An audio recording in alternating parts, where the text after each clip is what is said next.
Доброго дня, шановні. Good afternoon, dear speakers, dear guests, and visitors in our press room. Ukrainian Crisis Media Center continues its working day, and I am pleased to announce beginning of the discussion, new dimensions of regional security analysis approaches and recommendations. I'd like to warn all the speakers, please remember that we're having simultaneous translation. The floor goes to Ms. Nadiya Afanasieva, Director of the Ukrainian Institute for International Politics.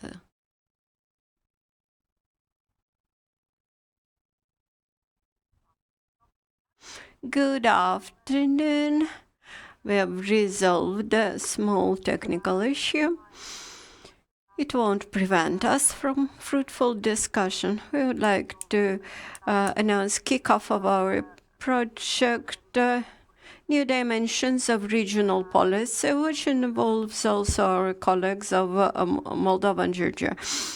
After February 24th, after beginning of the full-scale invasion into Ukraine, we have been thinking what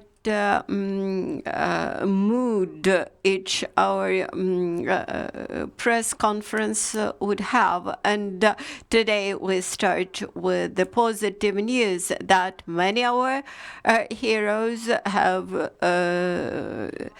been brought from the war imprisonment into the security. And today with optimism, we're looking into future security dimension. How can we build our security cooperation with our neighbors and partners in many areas, in parliamentary area, in technical area, in practical area, etc. And how to respond to the security challenges. I would like to thank you to USMC for providing this platform for our discussion and for allowing us to have online stream both in Ukrainian and in English. And further on, we will post this video both on UCMC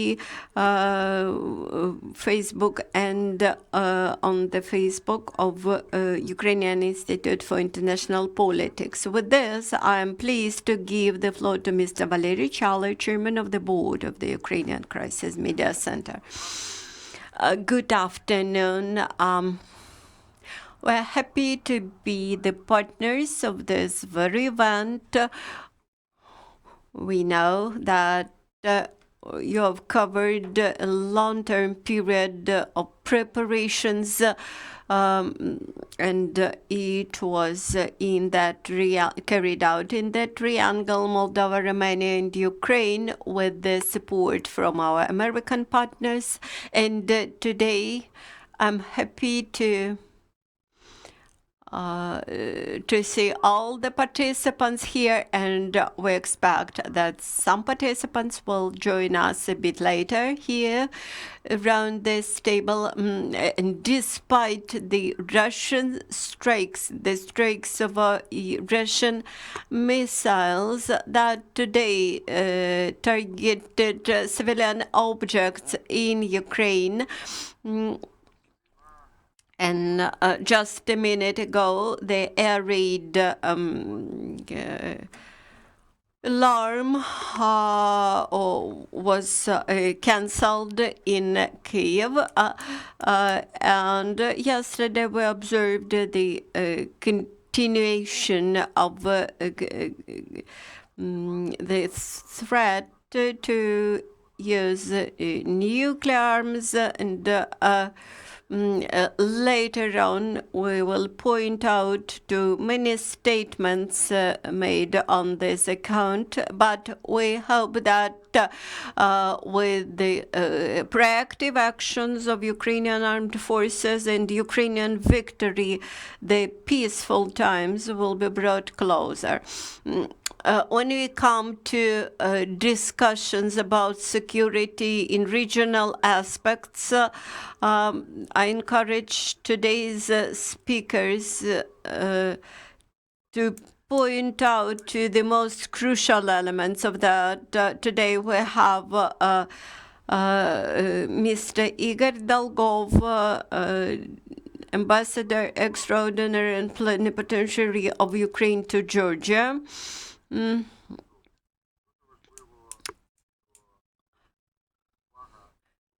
is important that we're keen to pay attention today more to informational, energy, security aspects, migration aspects, that is not to military aspects, but all sorts of other aspects which contribute to security. And this is extremely important. When you have a safe and secure rear, including Moldova and Georgia, your loyal neighbors, then you might be more sure acting against your enemy along the contact line.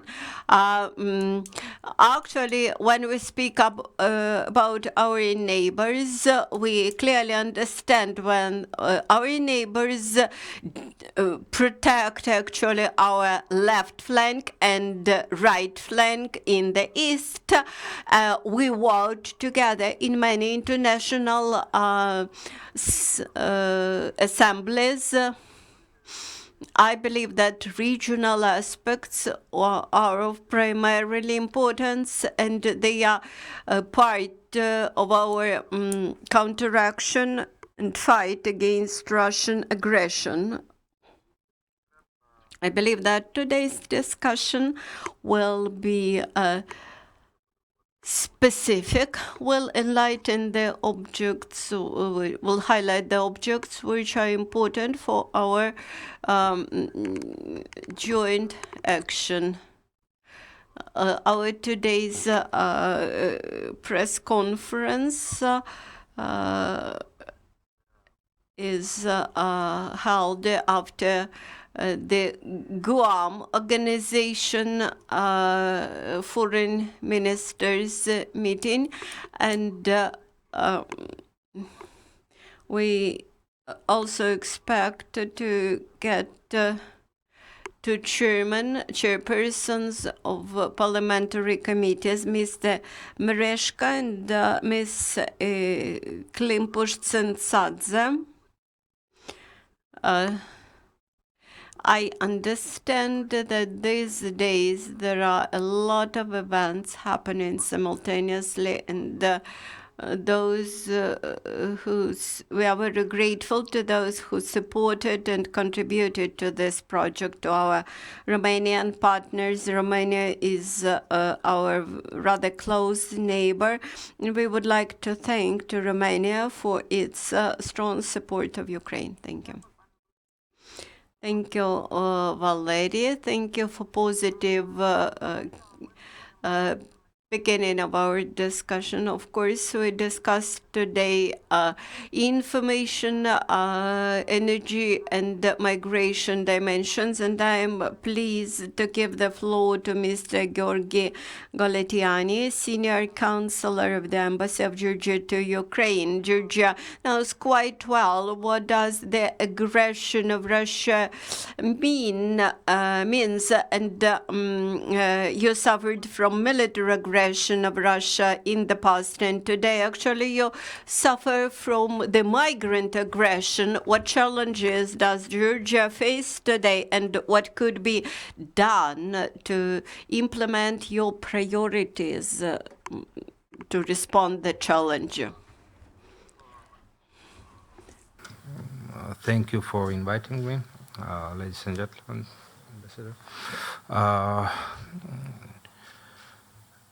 What has happened? First of all, I want to congratulate Ukraine with the release of 215 militaries, the heroes who are back at home. And yesterday we have seen all of us, these emotional scenes. So congratulate and great job for the government of Ukraine. What we have seen from the 24th of February, it is a illegal invasion of one country to another sovereign European country, which is nonsense, which should be nonsense in 21st century. What we have seen in cities and places like Bucha, Irpin, Mariupol, Izum, and mainly all the cities where the occupants have entered, these are grave atrocities and inhuman acts.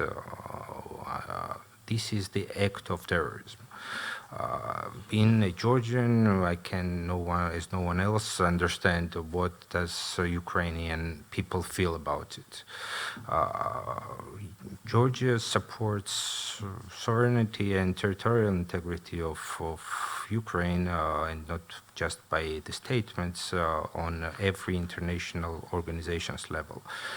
We adopted, or we were the co-sponsors of 19 resolutions in UN regarding support of Ukraine, and also 170 statements in UN, 116 in Council of Europe, and in many other international organizations. It is worth to mention that National Bank of Georgia has obliged the financial actors of Georgia to comply in the line with the sanctions, EU sanctions against the financial institutions of Russia.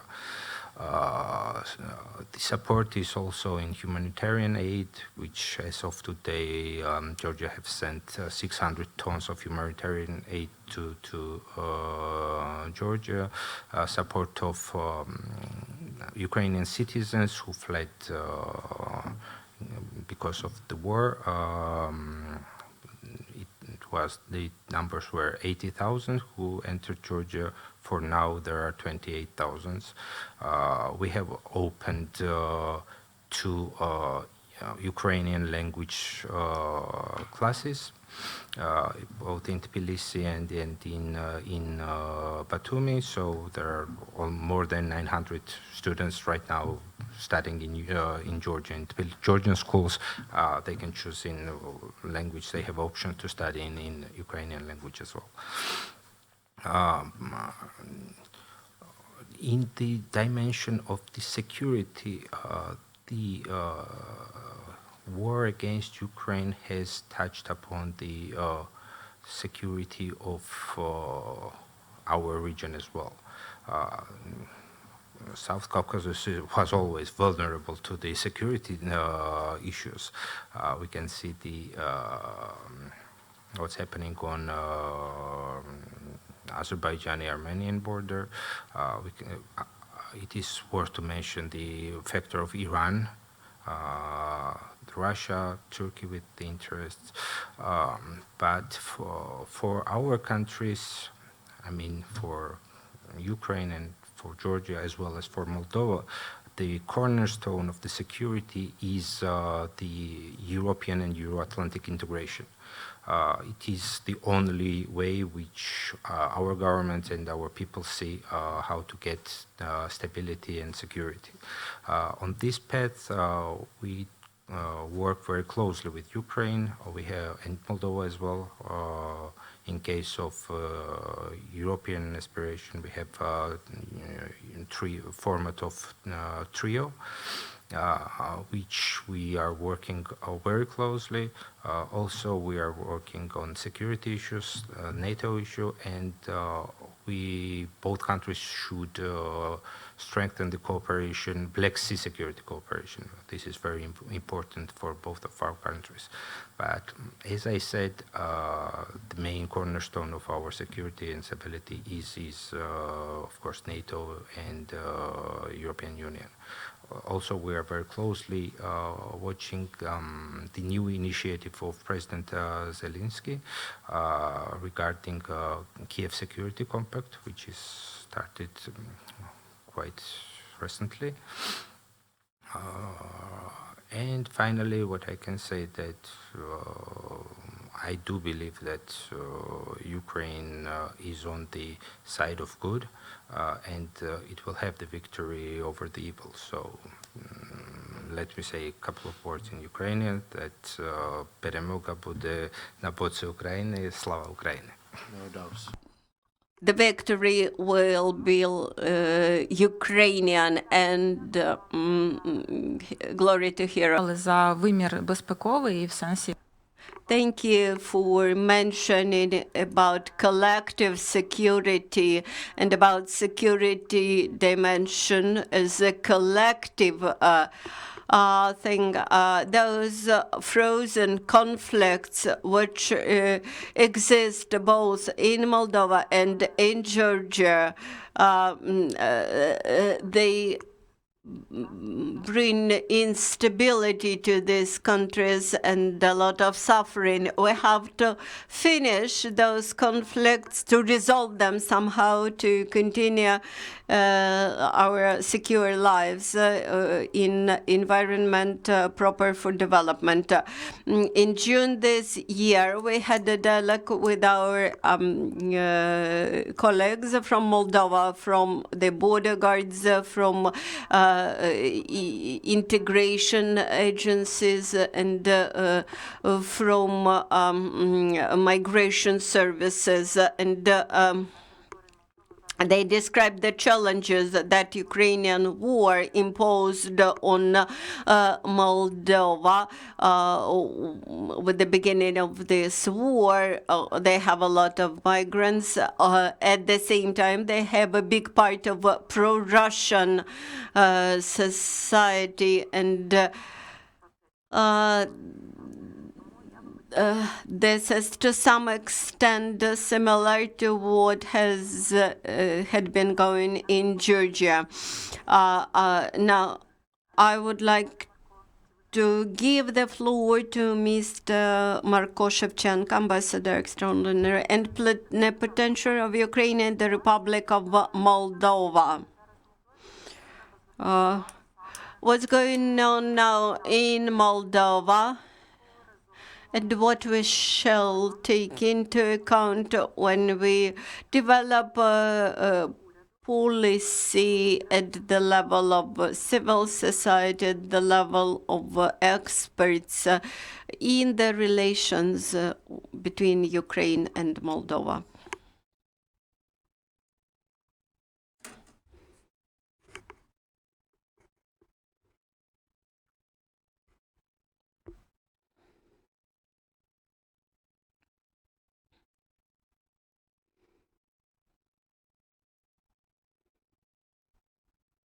Пане Марко, у вас зам'ючений Zoom, ми вас не чуємо.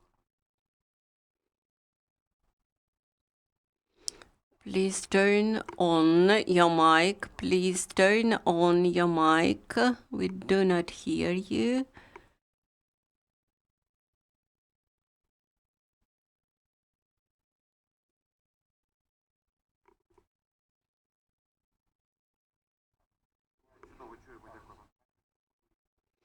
Can you hear me? Okay. Good afternoon, everybody. I would like to congratulate all of us with the release of the war prisoners.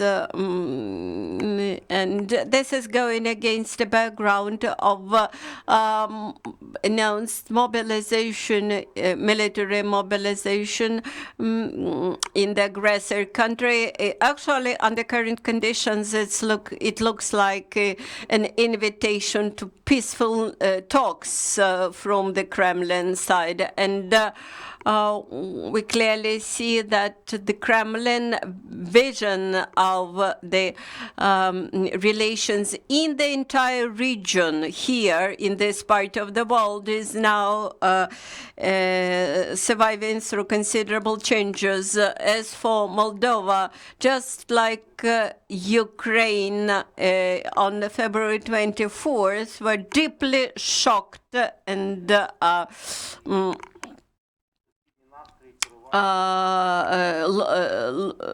lost orientation to some extent. Actually, the processes were very similar to what was going in Ukraine, except the fact that unfortunately all the spectrum of Russian propaganda tools continued to operate in Moldova, and unfortunately that Russian propaganda continues to influence the vision and positions of many Moldavian citizens.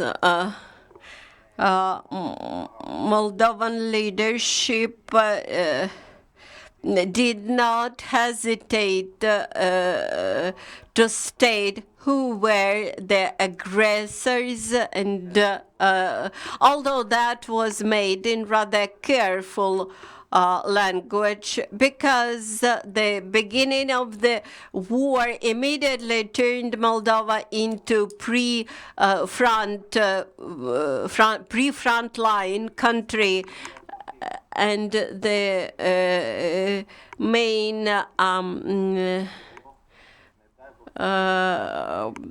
idea at that moment was to prevent any provocation or anything that may provoke Kremlin to start the war against Moldova.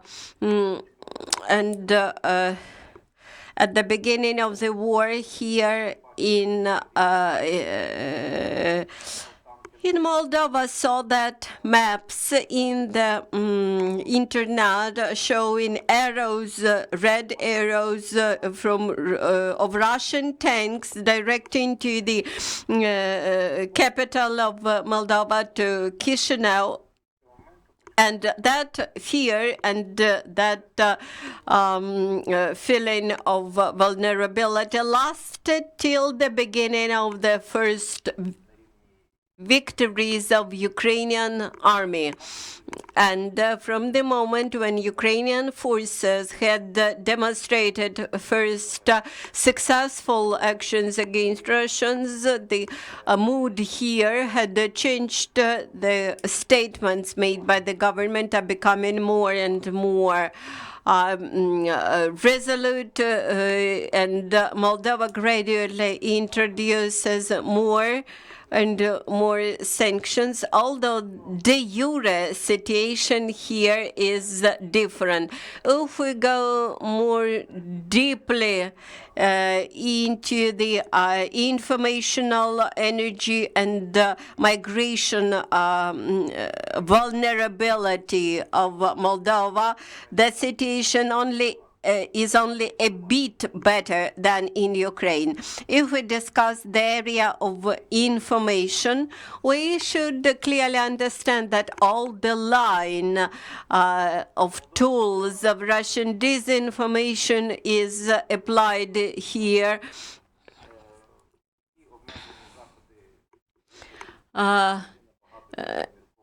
And in Moldova, restrictions targeting Russian disinformation are much more moderate than in Ukraine. They modeled it after Macron law. On the one hand, this is a right step. On the other hand, it does not make radical steps. It allows society to act post factum, to close some mass media which are proved as propaganda media, but this could not, the law cannot be applied proactively. And then even if Russian fakes are stopped, they could be substituted with local products, because Russia has a lot of money which it is able to spend here to produce pro-Russian fakes here in Moldova. The pro-Russian mass media continue to work here. In March, when Moldovan society responded very positively and emotionally to the migrant crisis, up to 500,000 of Ukrainian citizens passed through Moldovan territory. Currently, we have up to 80,000 of Ukrainians here in Moldova. And in the midst of that emotional peak of migrant crisis, the Russians had launched a media campaign, in result of which the degree of support to Ukrainians in Moldovan society had dropped considerably, from more than 80% up to 50% within 3 weeks. That is, Moldovan society is quite vulnerable to the disinformation and campaigns organized by the Russians. As for the energy, up to 70% of electricity is received by Moldova from Russian-controlled sources, and 100% of gas supplies. The biggest intrigue now is whether from October, the Russians will stop gas supplies of gas to Moldova, and in connection with that, the CHP, which produces electricity from Russian gas, will also be stopped, while that electricity is produced for 70% of Georgian, for Moldovan consumers. Currently, Moldova is hectically looking where to find energy resources to survive through winter. And recently, we had negotiations between Moldova and Ukraine about energy supplies. As for the migration, I've already mentioned that up to 500,000 of Ukrainians passed through Moldova. Now we have something between 70,000 and 80,000 of Ukrainians in Moldova. Moldova tries to help, but the opportunities and capacity to help are very much limited. Moldova is not a rich country, and its capacities are not huge.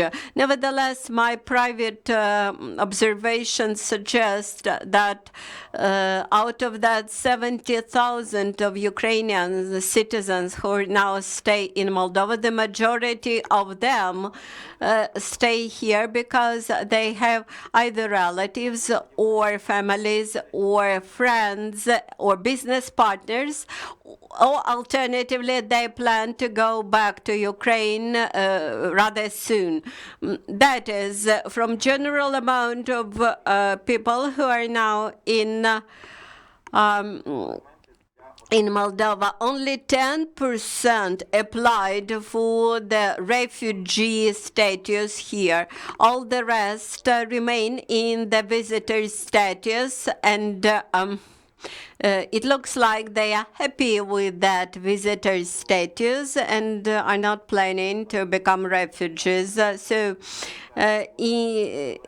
to the migration, Moldova is also rather vulnerable, but nevertheless, this situation has stabilized a bit, and without any worsening of the situation at the front line in Ukraine, the situation with migration here would not worsen anyway. Thank you. Thank you, Marko.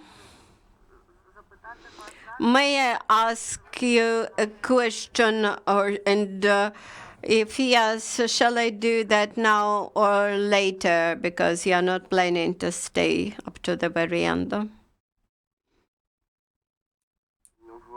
Пана посла просто відключений звук. Can you hear us? I plan to stay up to the very end. That is, it depends on you whether to ask questions now or later. Yeah, thank you. We had to understand how much time you may stay with us. Now, I would like to give the floor to Georgian side, or better to say to transfer to Georgia.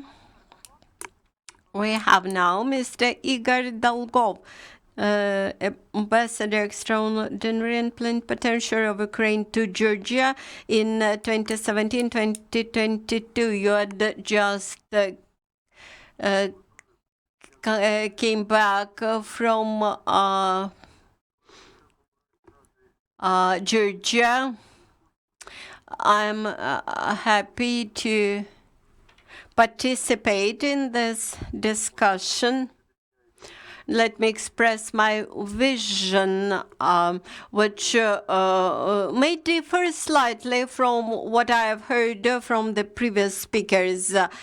Having seen the topic, I agreed to participate in this discussion, and it looks like we were planning to discuss the future. Although it was quite interesting to hear about current situation, what's going on in other places, and what issues look forward to resolution just now.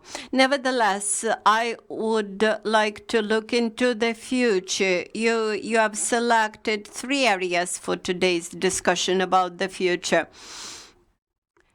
As of today, while we are discussing the future and thinking about it, the main actor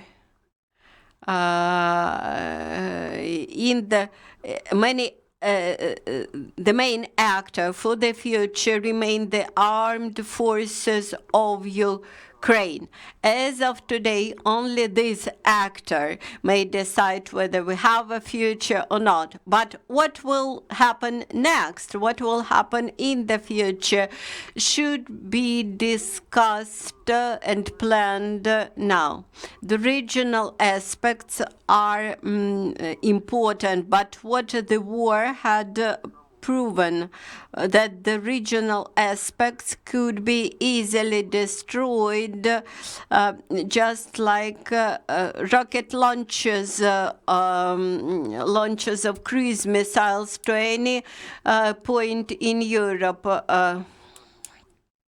Actually, there is nothing that you can take as a starting point for discussions about regional future today. Actually, the regional dimension has dissolved in the dimensions of the big war, which was started in the Ukrainian territory this year.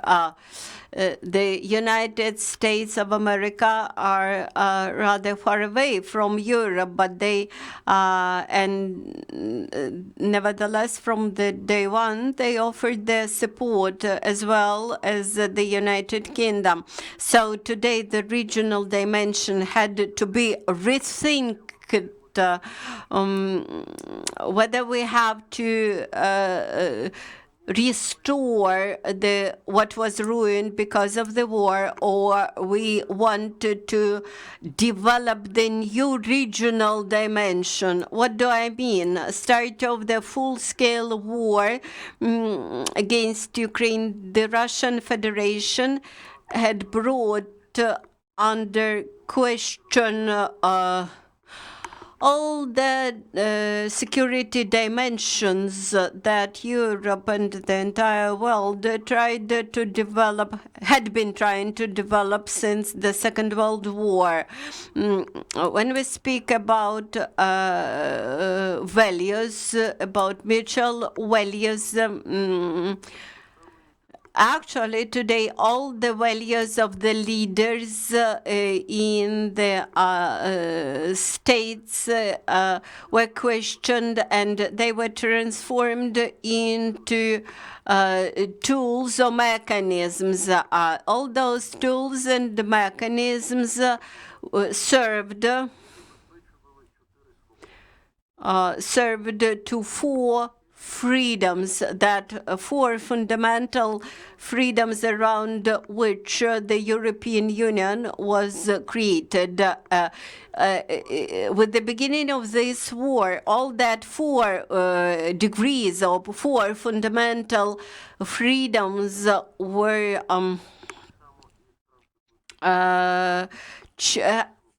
changed the character, changed the nature. And while for Ukraine, all that four freedoms act in two directions, in the direction to Europe and from Europe to Ukraine, while for Russia, all those four freedoms had been cut: sanctions, financial limitations, cancellation of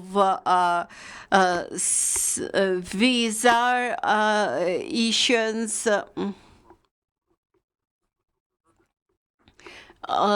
and all those actions, all those counter-freedom mechanisms are to demonstrate that the freedoms should be defended. And this is Ukrainian army which is defending those freedoms today.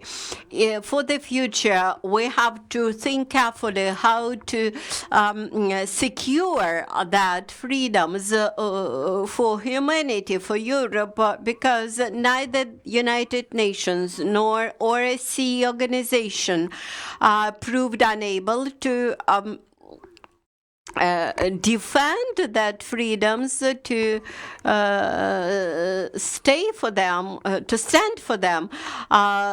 Before the war, we were excessively optimistic, excessively sure to be able to convince the aggressors. And the war had clearly demonstrated that there are some people who could not be convinced. So today, when Nadiya mentioned that our victory will positively influence the frozen conflicts, it came to my mind that the victory and the frozen conflicts are two things which could not be brought together. I mean that there should not be any frozen conflicts beyond the territory of Russian Federation, neither in Moldova, nor in Georgia, nor in Azerbaijan, nor in Armenia, etc. So these are all the things about which we have to think and which we have to discuss. The energy sector. This is one of the instruments of Russian propaganda at this moment when we are entering winter. They keep saying that without Russian oil and Russian gas, Ukrainian will get frozen. Why? But not because we had been prepared for a long period of time, but because the overall mutual support was created. The crisis is so offensive and so big that it had brought together many countries. For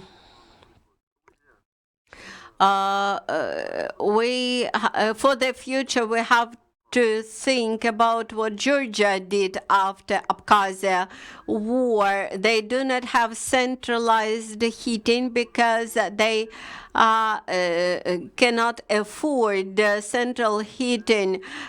Maybe it's not ideal, but this is an example of the search for better solutions. In Europe, they produce special boilers. Whether we have a possibility to produce energy-saving boilers, not just old-fashioned stoves, but the contemporary state-of-the-art boilers and heaters, and the energy prices, which look too high for Ukrainians, have, on the one hand, to stimulate development of green energy, on the other hand, to increase the expenses on energy sources. That is, I'm speaking about energy security. When we think about migration, the migration brings in the question how many people, how to provide for the needs of those people, how to allow children to get education. In this aspect, we also have to think how to bring back Ukrainian citizens back to Ukraine after the war, to provide them with jobs, to provide them with decent schooling here. Migration, for me, under current conditions, means to think for the future, how to make a post-war reconstruction period in Ukraine and life in this post-war Ukraine attractive, not just for those Ukrainian citizens who should be attracted to come back, but for the experts, for highly qualified people, which suggests that we should not have just a reconstruction. We should have the modernization of Ukraine. The influx of Ukrainian refugees to European countries had posed the question about the degree of digitalization. Many people left Ukraine without any documents. Ukrainian documents who were coming to Georgia. These were people who escaped from occupied territories through Russian territory, and they kept arriving to Georgia in big numbers, and thanks to special regime introduced by Georgia at the border, they were allowed to enter Georgia. But unfortunately, when they entered Georgia, they had to wait for many months for restoration of their passports, and that our embassy was allowed to duplicate the passport and issue Ukrainian passports to Ukrainian citizens in Georgia. Unfortunately, this had become the issues also for Kyiv, for Brussels, for other European countries, and that brought us to the idea how the digitalization about the documents, etc., should be developed for the future. And one more issue. let us look at the Ukrainian Crisis Media Center. This is a good example of non-standard response to non-standard situation in 2014. And this non-standard approach had brought to life very productive things. And nevertheless, under the conditions of the full-scale war, that is not enough. Please forgive me if I have missed something, but the role of media component today is slightly different. In 2015, when there was a parliamentary assembly of the NATO countries where we discussed the informational campaigns of the aggressor country, my message was that we have to undermine trust to Russian media and undermine the credibility of those media.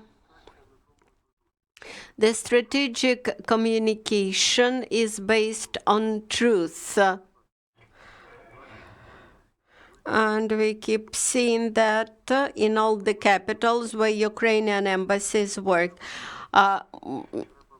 Maybe we have to think about reform of this communication in delivering truth.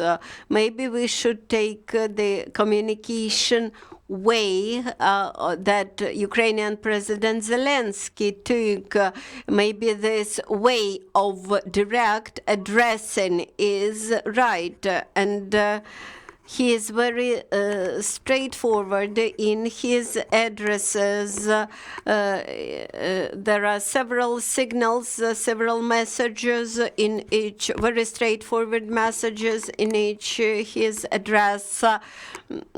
And that would undermine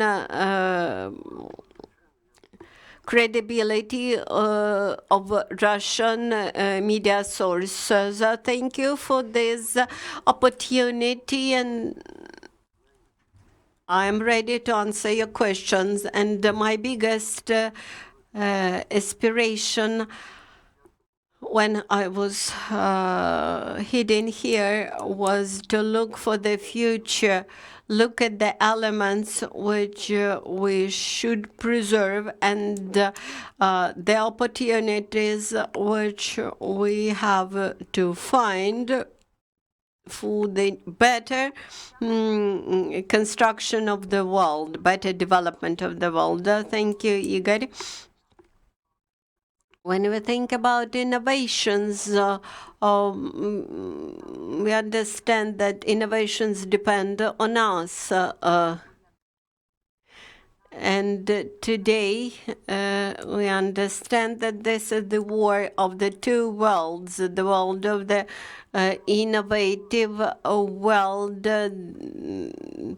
like Ukraine and countries of the European Union, and the old world which have no intention to introduce innovations.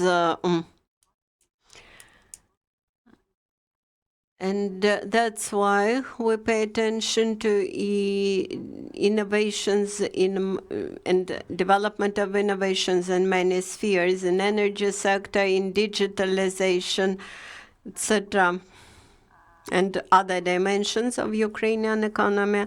Mr. Charlie, I'm happy to give the floor to you. Mr. Charlie is Ambassador Extraordinary and Plenipotentiary of Ukraine to the USA in 2015-2019. You have a broad experience of communication with transatlantic partners, and that our partners were among the first who supported Ukraine recognized that that was an aggression, and the support of that partners allowed us to get prepared, even morally, so to say. Thank you. I thought it would be a better time to give the floor to our members of parliament and to our energy experts, but I would like to make good use of this opportunity to speak after other ambassadors. In many aspects of my career, when I worked in the Ministry of Foreign Affairs, in the parliament, in presidential administration, civil society, etc., I can confess that nobody has ready answers and ready responses when we face unprecedented situations, because today we're experiencing of something which is similar to the times of the Second World War. If you look in history perspective, what we see in Russia today is very similar to what has been going on in pre-Nazi and Nazi Germany. What Russia has been doing today, including the nuclear blackmail and the war against Ukraine. I ask you not to refer about this war as about the conflict. It is not the conflict. This is a full-fledged war against Ukraine. Those people who usurped power in Russia because there were no independent elections in Russia, actually, they are not inventing something quite new. They are still doing very old things. And whether Ukraine managed to cover this path towards pluralistic opinions in society and to democracy, yes, it managed to do this, while Russians, did not manage to do this. And actually, this is not about the conflict of neighboring countries. This is a global conflict. And yesterday, many speakers at the UN assembly debate, President Zelensky and President Biden clearly said that they were going to support Ukraine. Liz Strauss, Foreign Minister of the UK, clearly said that the nuke blackmail was not acceptable. Poland and many other countries very decisively and resolutely expressed their point of view. I believe that the times of diplomatic dances had finished. In the times of rude actions, we have to respond in rather resolute way. In our sub-region, I believe that it is important when you speak about direct response, immediate response to the needs of migrants, refugees, the regional dimension and the speed of this regional response is very important. And keeping in mind this regional dimension, I believe that the response of our neighbors from the very first days of the full-scale war was to some extent inadequate, although Ukrainian response also was slightly inadequate. Our neighbors had been waiting for the for further developments. Why? Because they were very much dependent on Russian energy. They had a huge number of Russian spies and Russian influence. They had some time to get rid of all those negative influences. Around Ukraine, the evolution of countries around Ukraine, including Georgia and Moldova, is amazing. To Mr. Shevchenko, I would like to respond that despite all the support which is delivered in Moldova and in Georgia, by the way, we expect from our partners more resolute position. We believe that you should make more resolute actions. Many years ago, President Kuchma provided helicopters to Georgia when Tbilisi was under threat of being conquered by Russian forces. At that time, Ukraine unofficially Ukraine supplied to Georgia some anti-air systems, anti-air defense systems, which we require today very much, by the way. And now let us look at the examples. When I hear one of the officials from Romania, Mr. Andrei Marko, he is the former Minister of Foreign Affairs and the Minister of Education in Romania, and he used to be chairman of the board of the Romanian Institute, which promotes Romanian culture in many countries, and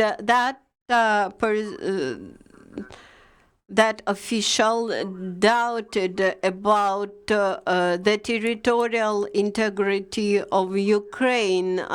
As of now, he has no official positions.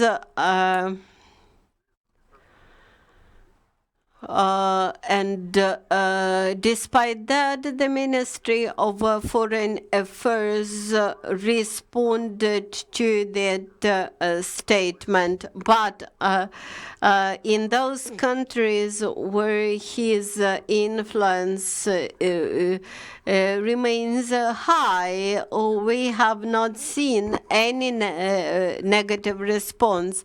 I would like to encourage our friends and partners to get involved and to respond to such very negative and unlawful, actually, things. Sometimes our expectations as to our neighbors had been exaggerated, perhaps because we expected that the conflict would not last long. But it is not a conflict, as I mentioned earlier. This is the clash between two development models. This is existential thing. And this may result in two scenarios. Either there won't be any Ukraine in the map, and in this case, the Russian offensive arrows would go through Transnistria to Moldova, and the conquest of Moldova would happen. As for Georgia, in case the Russian army would not be considerably beaten in Ukraine, Georgia might be occupied very quickly. Now, clearly, the plans of Moscow first to occupy Ukraine and Moldova and then go further to Georgia. So the threat is immense, and we have to respond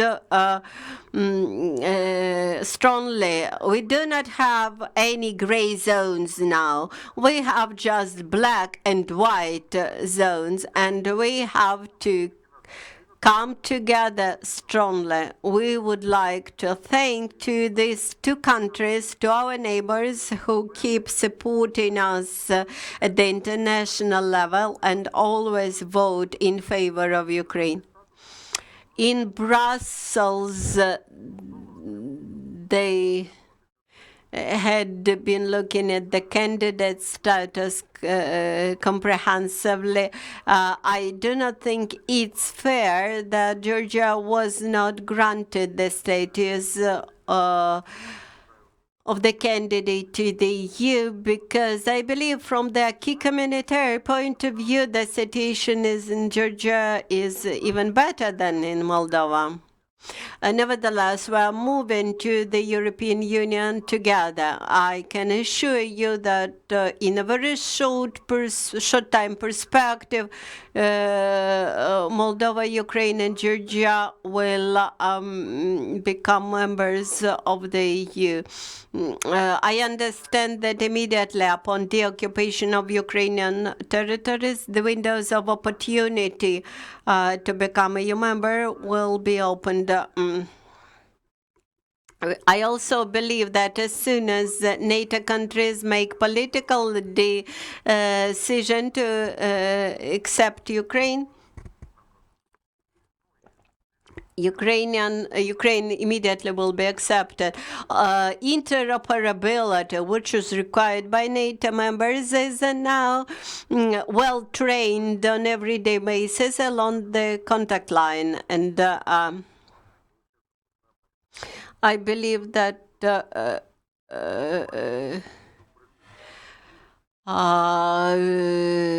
we have seen clearly that no compromises as to the military presence of Russia are not possible. We tested this with the military base in Ukrainian territory, and we understand that this is not possible. This does not mean that all the three neighboring countries would put forward joint initiatives all this time. But now and then we can do that. For example, I put forward an initiative, joint initiative for the three countries. YOC is not carrying out its function totally. It should be either this organization should be either dissolved or start acting proactively. The Bank of Black Sea Countries Organization also only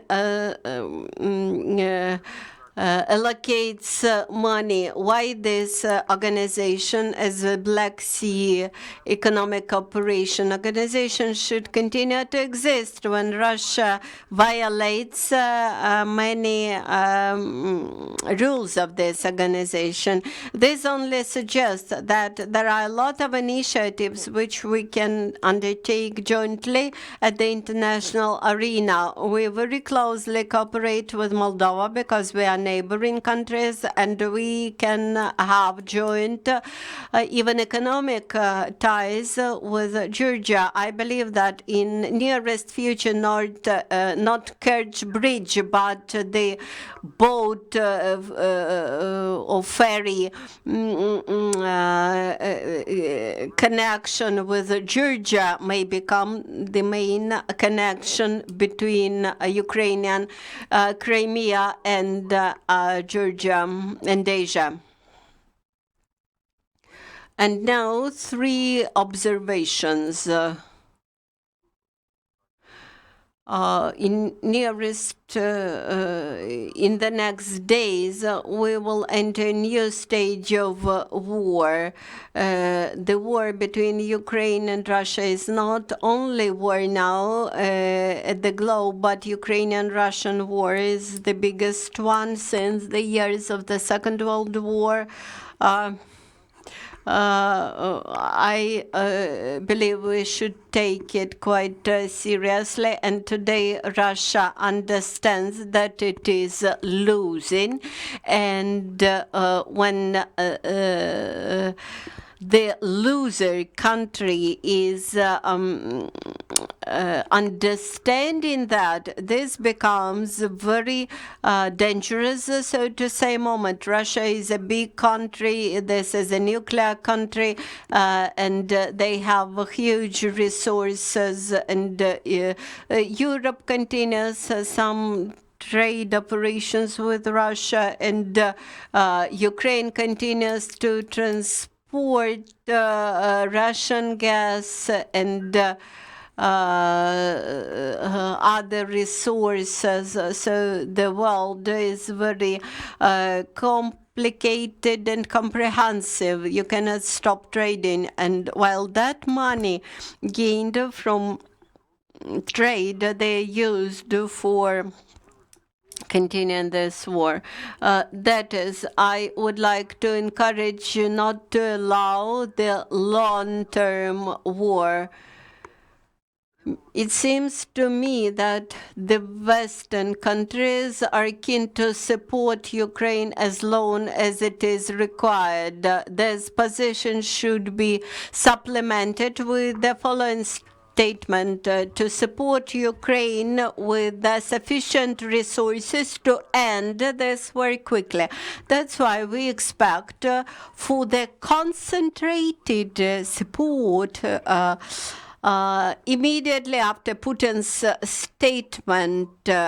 statements which removed all the obstacles for such a support. For example, our partners kept saying that we cannot supply Ukraine with tanks, aircrafts, which would threaten Russia territory. While today, when Putin had responded with the new threats to Ukraine, I believe that there's limitations for the range of weaponry should be removed. I believe that Moldova and Georgia expect for Ukraine's assistance in terms of energy, by the way, and not only in terms of energy.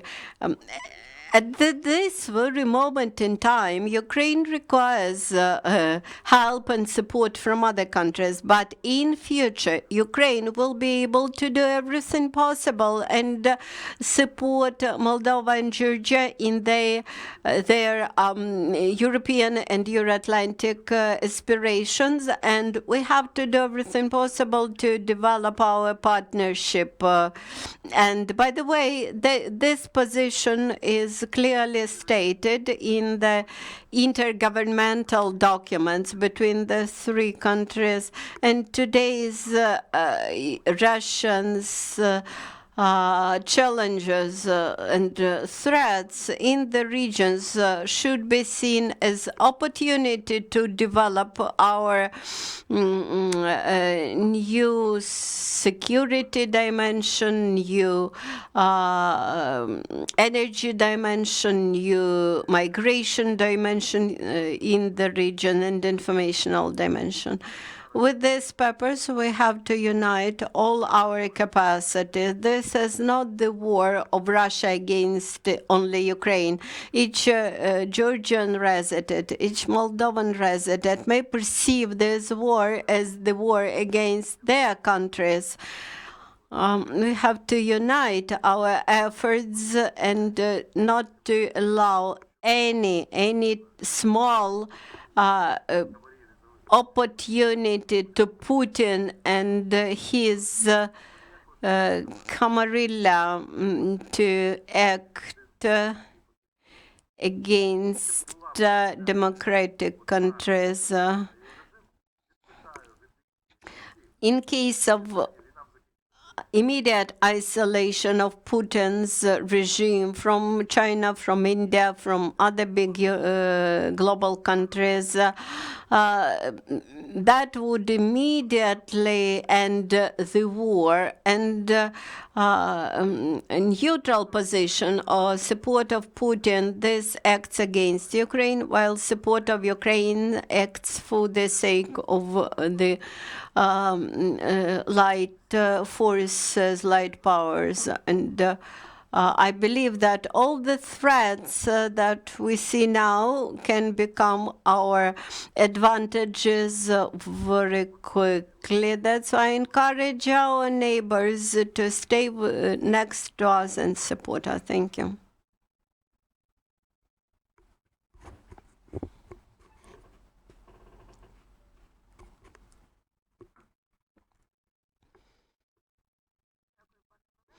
Thank you, Valery. I would like to add on the account of Moldova. We had a similar roundtable in Moldova, and in Moldova we have heard the following position. We have to wait by the moment when war in Ukraine is over and then to decide what to do with Transnistria. Although that was only one such person who expressed this position, but that person was an official representative of the Moldovan government. And this suggests that we have to get responses from our European neighbors and to provide feedback on what we think about the positions. And now let us shift from the diplomatic component to the parliamentary component. Mr. Oleksandr Mereshka, MP of Verkhovna Rada of Ukraine of the 9th Convocation, the chair of the Committee of Verkhovna Rada on Foreign Policy and Inter-Parliamentary Cooperation.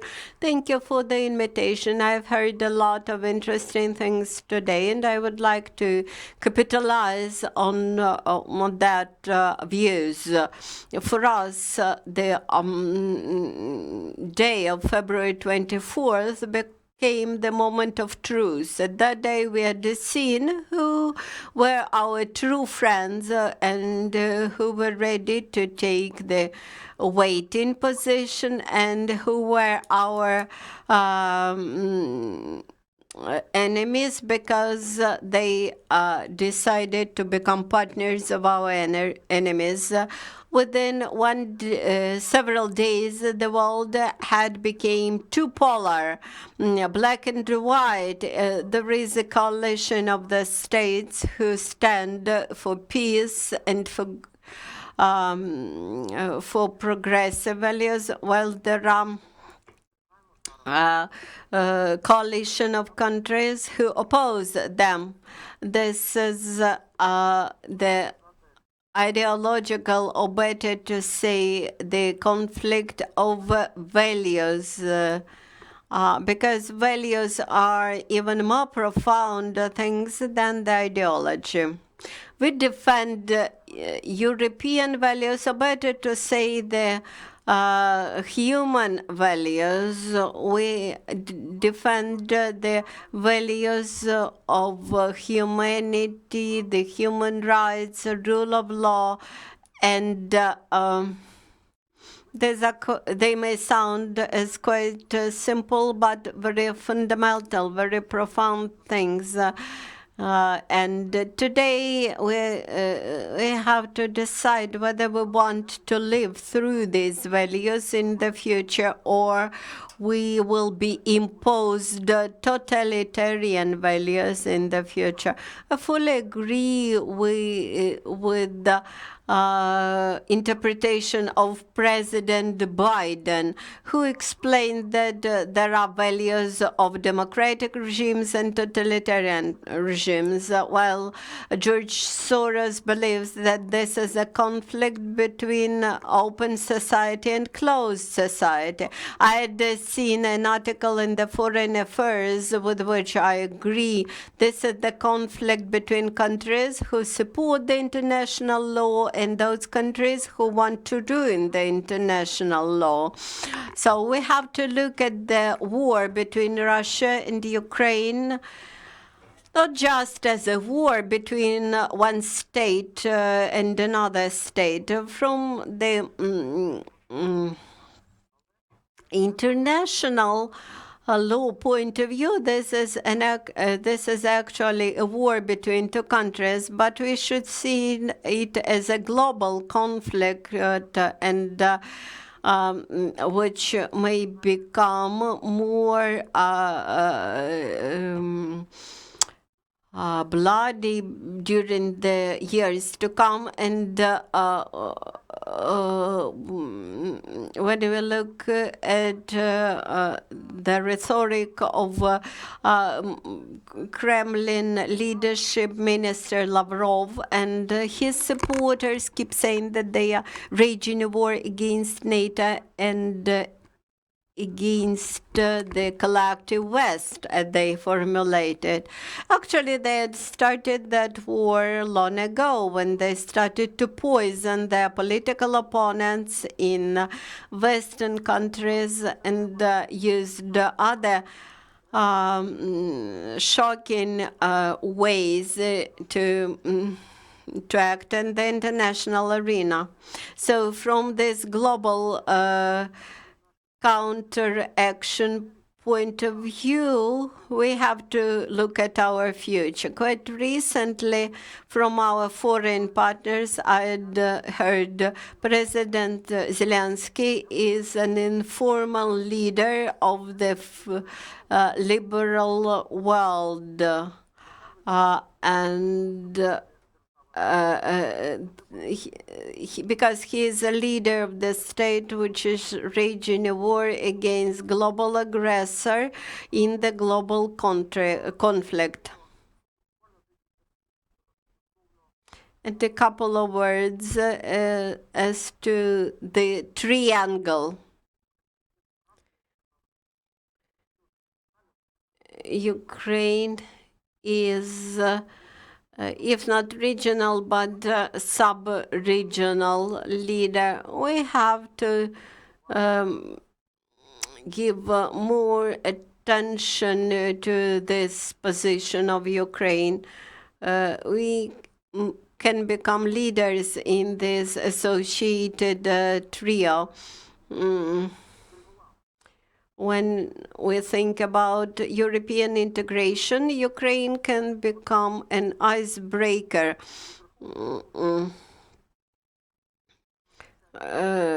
and reach the eyes of the European countries, and when entering the European countries, we may recollect the entry of Baltic countries to the EU. When one of the Baltic countries was fully ready to enter the EU, two other countries joined it and entered the EU altogether. The similar situation may happen with our associated trio, so to say. If we show a high degree of solidarity, we may reach this objective in reality.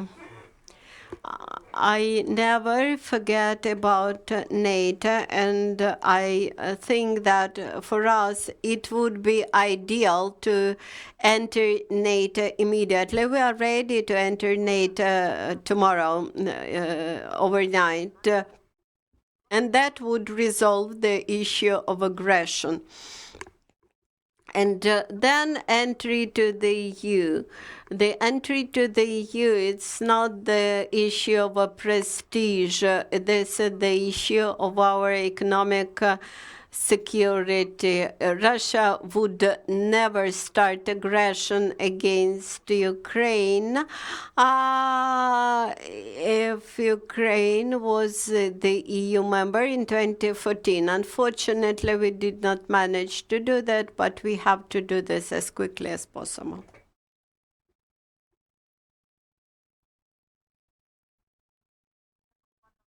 Thank you, Oleksandr.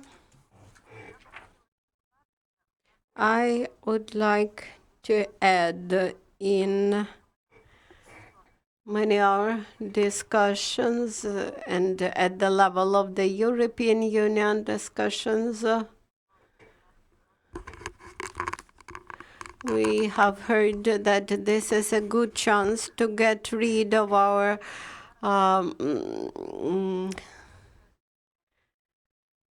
lower value complex.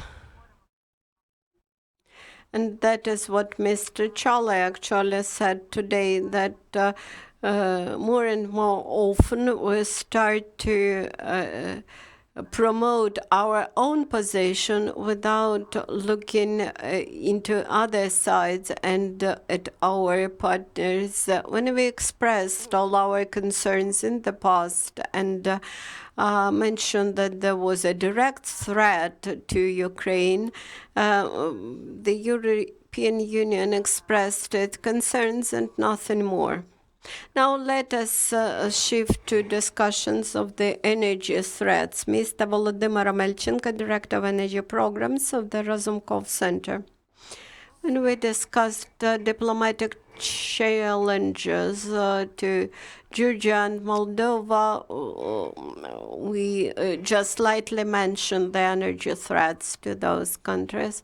Thank you for this interesting event and for invitation to this event. You mentioned that the Russian energy war started long ago, but on the eve of the heating season, this energy aspect of the Russian war had become extremely important. We have to win in the at this energy front line, so to say, to bring our victory, military victory, closer.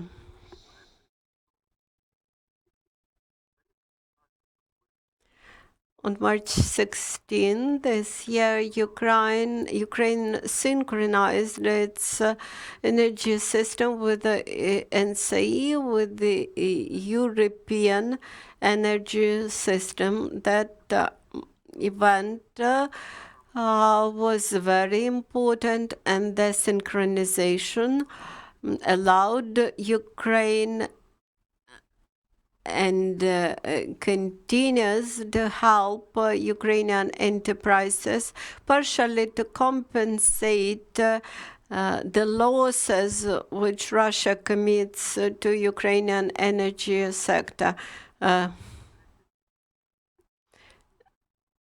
The expert of energy had reached the expert of electric energy had taken the third place in the overall Ukrainian expert, which is a good result. And the NCE project, it was not just Ukrainian project. This was joint project, Ukraine, Moldova, and NCE. And today, because of the war, Ukraine had lost up to 40% of its capacities, Energodar, and Energodar city was the biggest energy hub in Europe. They have more than 6 megawatts of Zaporizhzhia nuclear power plant and more than 3 megawatts of Zaporizhzhia hydropower plant. Actually, almost 10 megawatts were of electricity generation were lost, and they stay beyond Ukrainian control. Not to mention the green energy. We have lost 90% of all the capacities generating nuclear and solar and wind energy. Even in current situation, Ukraine is capable to help to neighboring Moldova in the electricity supplies. We supply considerable amounts of electricity, which is a considerable amount for Moldova. And this allows them to gain more independence from Russian supplies. I believe that in post-war period we'll be able to expand this cooperation as for the gas supplies. Ukraine had provided gas supplies also to Moldova, and that allowed Moldova to strengthen its negotiation position with Russia.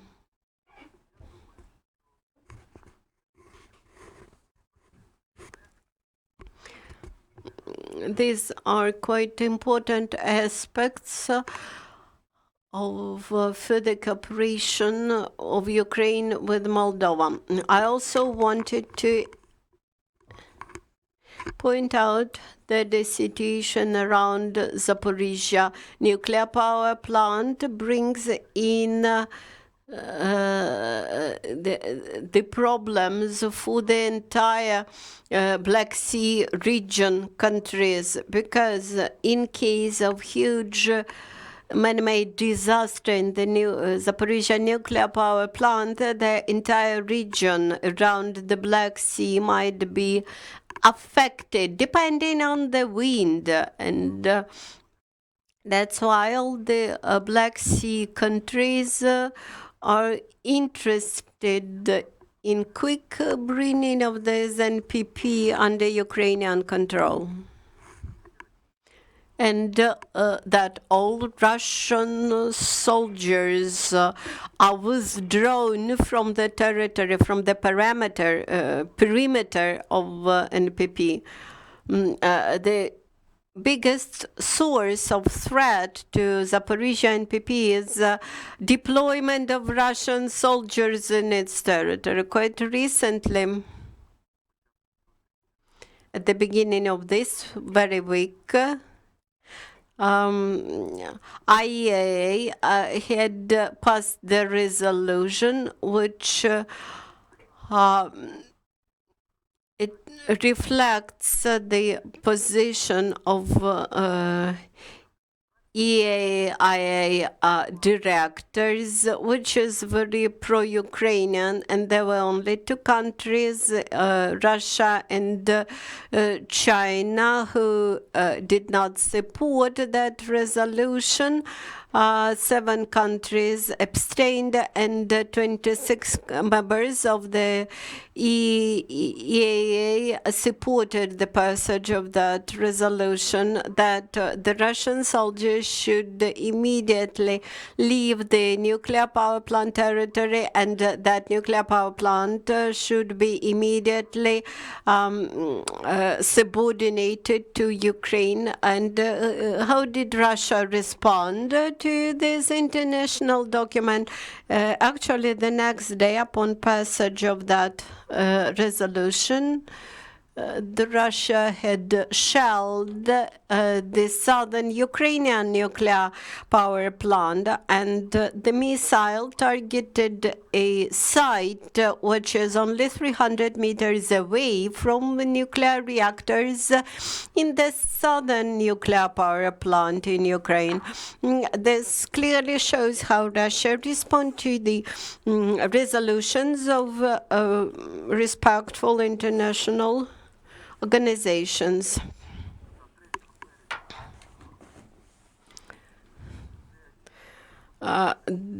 Another resolution of EEA was passed in early March, which prescribed Russia to leave all the nuclear power objects in Ukraine and to give it under control of Ukraine.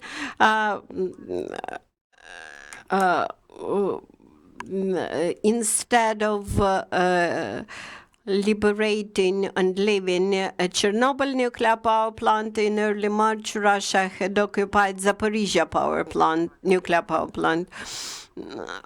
So they acted in opposite way. I encourage our partners from Moldova and Georgia to raise the issue of Zaporizhia nuclear power plant at all international fora, because I believe that all the countries around the Black Sea are interested in that. And one more important question about preparations to the winter heating season. That's true that as of today, Ukraine is able to supply electric energy to Romania, to Moldova, to Poland, but this possibility may be exhausted. We have this possibility. We had this possibility, but we are losing our generating capacities every day. And you know that Russia sticks with the course to destroy all Ukrainian energy infrastructure. As of today, we require powerful anti-air defense systems for the stable work of generating and energy generating infrastructure. Otherwise, this may result again in migration crisis to the European countries. That's why European countries should be interested in providing us with anti-air defense systems and in order to protect our energy infrastructure. And the next question, which is important for us, what does the victory of Ukraine mean? Whether we reach the borders of Ukraine as of February 24th or as of 1991, even when we reach even the borders of Ukraine as of 1991, this would not mean that Russia would be deprived from a possibility to destroy Ukrainian infrastructure. And with this possibility to reach with their missiles to our infrastructure objects, they will be able to ruin everything in Ukraine.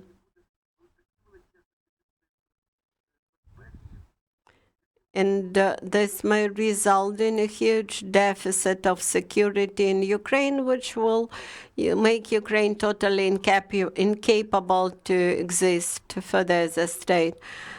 Protection and defense of the infrastructure is possible only in case that Ukraine has the possibility to fully counteract symmetrically counteract to such attacks on the infrastructure objects. Even a possibility to make such a response, a symmetrical response, would mean a huge advantage for Ukraine. While Russia has a possibility to shell Ukrainian infrastructure from 2,000-kilometer distance, Ukraine has the opportunity to shell Russian infrastructure from 100 with a something kilometer distance. This suggests that when we regain all our territories, we will need to get possibility for such a symmetric response. That is, all the diplomats of Ukraine at the international arena should request for the provision of long-range arms, which should be used as a deterrent for the Russians.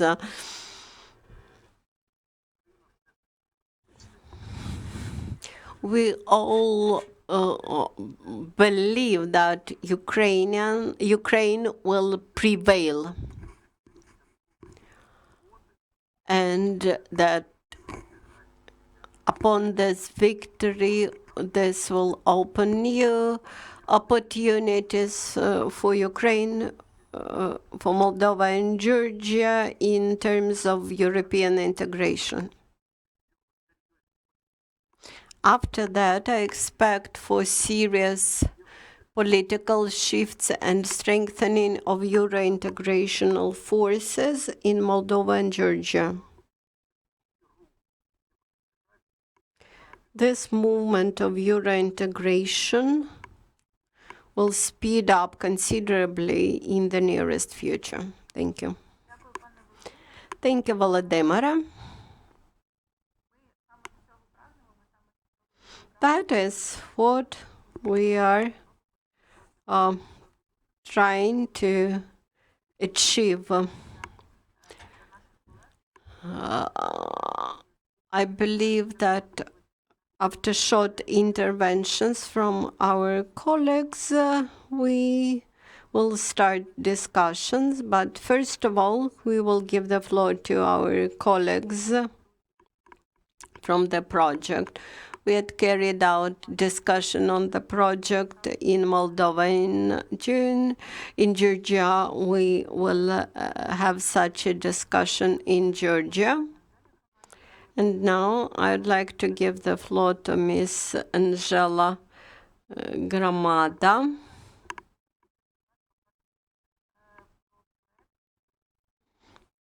Would you like to say a couple of words about this project? What are the objectives of the project? And what level of sustainability do we have? Do we want?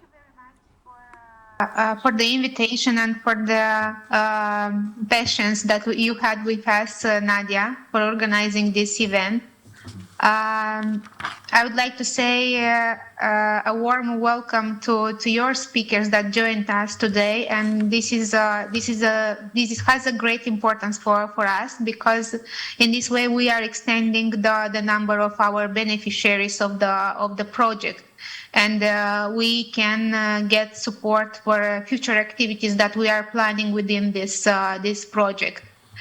Actually, when we started to work on this project proposal last year, we never thought that we will have a war in the upcoming months. I mean, an extended war in Ukraine, because the war was there from starting with 2014.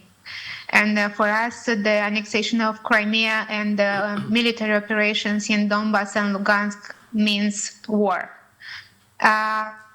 When we started to plan the activities for this project proposal, we thought that we will work a lot on the methodology that we would like to use in the future to research research the impact of the frozen conflict in the region on decision-making process, and how the researchers and the NGO communities, I mean civil society communities, can support the authorities, can support the public institutions that have very small amount of resources to do this work on the ground. And when we thought about the countries to be involved in the project, we made a matrix for us to identify those conflicts that have some common issues. And the first common issue was the Russian aggression. That's why we decided to choose Moldova, to choose Georgia, and to choose Ukraine, because we have Russian aggression, military aggression, Russian troops on the territory. We have occupied territories. Even if in some cases Russia is not identified in the public opinion as the main aggressor. I mean, the case of the Republic of Moldova, only now we are talking and we are open to name the aggressor in the case of the Republic of Moldova. We thought that this is the first thing to be taken into consideration. The second one is the pattern that Russia is using against these three countries. And when we talk about the pattern, we are talking about the fact that in Georgia, in Ukraine, we have the recognition of the separatist regions, and we have the possibility of Russian Federation to annex those territories. In the case of the Republic of Moldova, obviously it was much difficult to do that because they don't have a common border with the Transnistrian region, eastern part of the Republic of Moldova occupied by Russian Federation, but they were pushing the federalization of the Republic of Moldova in order to become a model for Ukraine. And we know about the discussion in Moldova during the former president of the Republic of Moldova, the package of documents that were adopted and promoted by Ihor Dodon and his group of experts in order to push the federalization, and after that to be taken as a model for Ukraine. We thought if these research activities should be extended to South Caucasus, to Armenia and Azerbaijan, and we decided for us that it will not be possible because there is a different type of conflict and the Russian Federation has a different status. That's why we also decided for us that we will stop here. We will try to analyze what is happening in Moldova, Georgia, and Ukraine. What are the interests of the EU and NATO countries to have a common vision regarding these three conflicts, and what can get Romania for its foreign policy and for its security projections in the region. For us, it's clear that we can support the Republic of Moldova only by supporting Ukrainian territorial integration and sovereignty.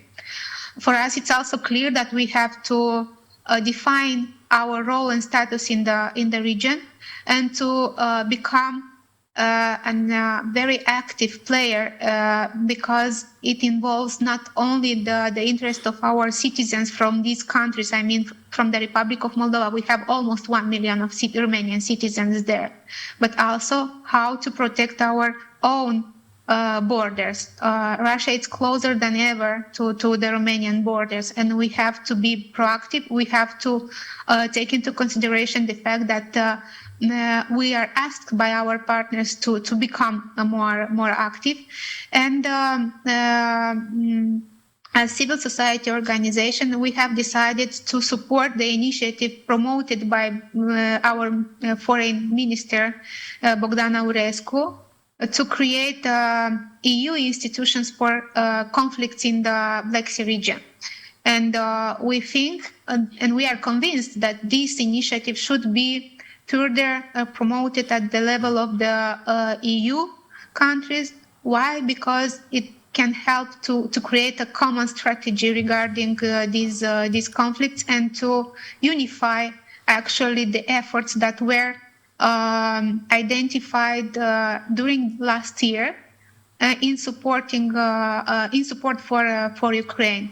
I think that this approach can be useful not only for Ukraine, but this approach can be useful in order to solve the other conflicts from the region.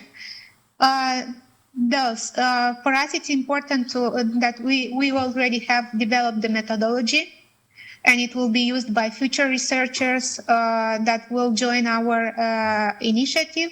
For us, it's important to have these open public debates because it can help the decision makers to have access to the opinions, alternative opinions actually, coming from the independent civil society and thinkers. And for us, it's important that we were very flexible during this war, and we managed to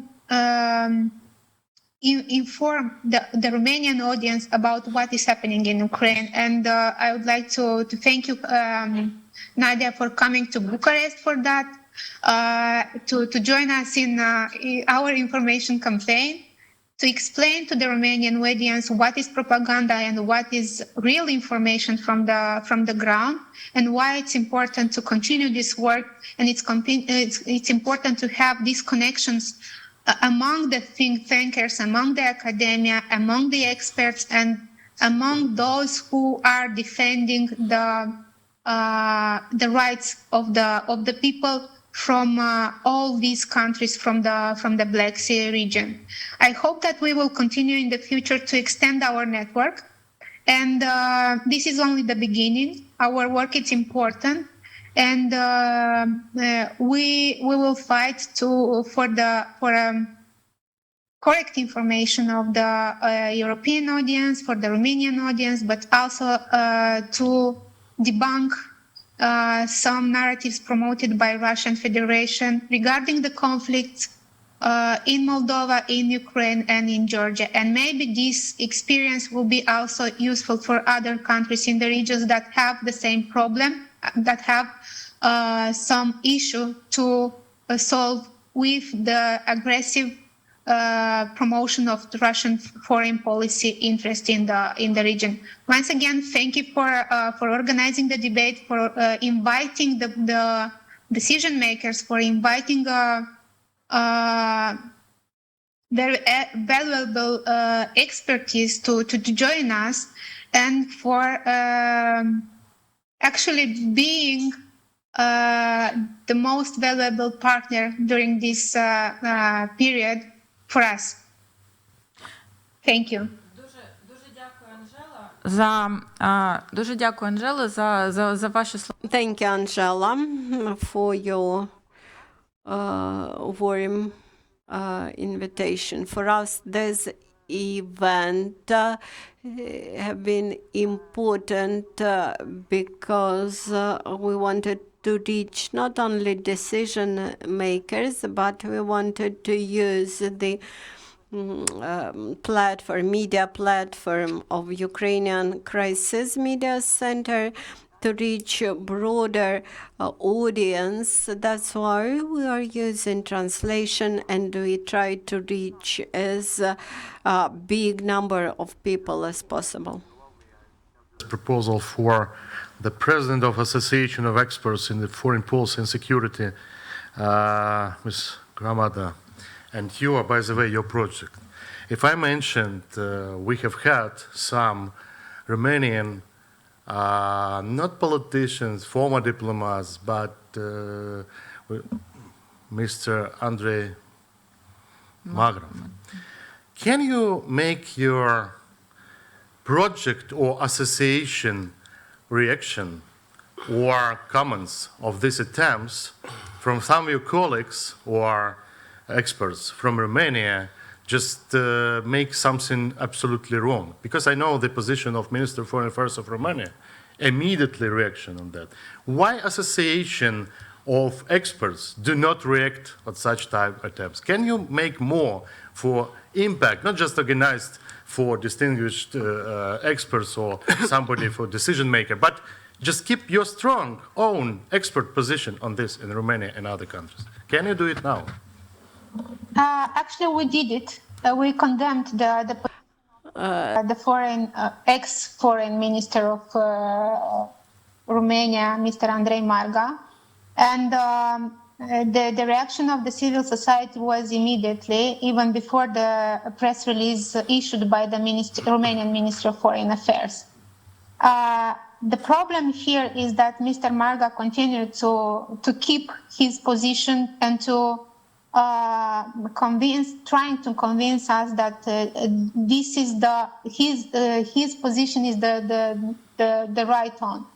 And if you try to analyze a little bit the reaction of the civil society coming from Romania, but also of the Romanian journalists who approached Mr. Marga, you will see that there are very critical opinion regarding his opinion and his thoughts on Ukrainian war. And I think that his opinion is marginalized, and you will not see a lot of support for such kind of opinions, starting with February 2022, but also you will see a lot of support for for Ukraine and for your territorial integrity and sovereignty, starting with 2014, when we had a common vision coming from the President of Romania, Ministry of Foreign Affairs, government, parliamentary commissions that supports territorial integrity of Ukraine. And this is the official position, but this is also the opinion expressed by the majority of the civil society from Romania. Otherwise, you will not see an extended support for the refugees, humanitarian assistance, support for human resources involved in crisis response to overcome the refugee crisis. You will not see support for the Republic of Moldova to overcome the refugee crisis. This is a marginalized opinion, and this opinion was very criticized at the level of the public opinion in Romania. Дякую, Анжела, за Thank you, Angela, for your very quick answer and productive one. Our cooperation with Romania, just a brief case from tomorrow in the interview to the Romanian TV channel, I was asked whether you are afraid of the nuclear threat. And that question indicated that Romanians, even our close neighbors, they do not realize that nuclear threat would very quickly become a threat to them. And we have to spread the understanding, to communicate the understanding that any threat of nuclear weapon from Russia, it tackles everybody, not just Ukraine. With this, I would like to give the floor to Mr. Ion Manole, chairman of the NGO Promo-Lex from Moldova. This is an organization which has been working for more than 20 years in Moldova.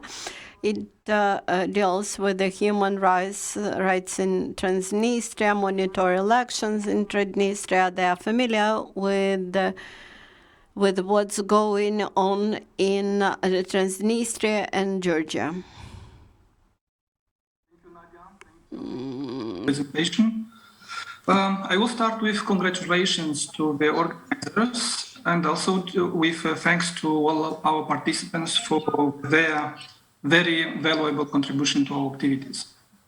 I represent human rights organization from Moldova, which also during last 20 years promote democracy and defend human rights in Moldova, including Transnistrian region. Regarding Moldova, I will be very short because Moldova remains very vulnerable country, poorest country in Europe, with a lot of challenges and obstacles for the stable and normal, let's say, country in our region. I will try to speak from my perspective, human rights defender and representative of human rights organization. And I would like to say that this event is part of our efforts to contribute to the human rights situation and security in our countries. And because of this, we created virtual conflict laboratory a few years ago. And our idea was to try to join the efforts of the civil society organizations and academic and research area to do better documentation and analysis of the situation in Georgia, Moldova, and Ukraine regarding the occupied territories. We came to the conclusions that we need to be more united and consolidated. Together we have more possibilities to contribute to our common security and prosperity. We in Moldova practically continue to face the same problems like today in Ukraine from 1992. So we have 30 years of incertitude and instability which created perfect conditions for impunity and corruption, which contribute to other negative phenomena in Moldova, like mass immigration, internal political instability, and of course, economical social crisis. In my opinion, this is the result of the 30 years of so-called political dialogue, so-called political negotiations, and so-called peace-building processes, which remain totally inefficient for security of the country, but also for all Black Sea region. This situation creates a lot of dangerous situations for human rights security, human rights, and economical social development. In Moldova, human rights problems are excluded from political dialogue in 5+2 format because is considered as political issue. And this was and still is the most problematic situation. Human rights cannot be negotiated. Human rights just should be respected. All of us need to understand that without real guarantees for human rights and freedoms, people will be always manipulated and used by the criminal or corrupted elites. We can take as an example the situation in Russian Federation, where the society and free media were step by step destroyed.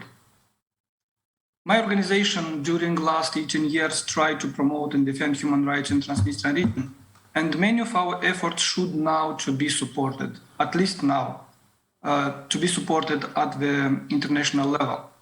During the last 10 years, we have about 50 decisions of European Court for Human Rights regarding the violations of human rights in Transnistrian region, and they are still not implemented. This is a very bad signal for the Transnistrian inhabitants who lost or will lose their trust in the international law, international instruments, and international order. In the same time, this is a very positive message to the local illegal regime. I mean, they can and they will continue to be beneficiaries of the impunity phenomenon.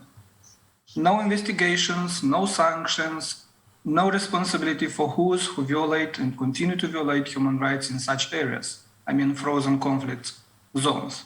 Also, the situation in Moldova encouraged Russian elites to try to create and multiply the similar instruments for the controlling of the society and political elites in other countries. And Ukraine is not the exception in this sense. We see which kind of price Ukrainians pay and continue to pay today because of this unfair and unprovoked war. So my conclusion is we should contribute to our common stability.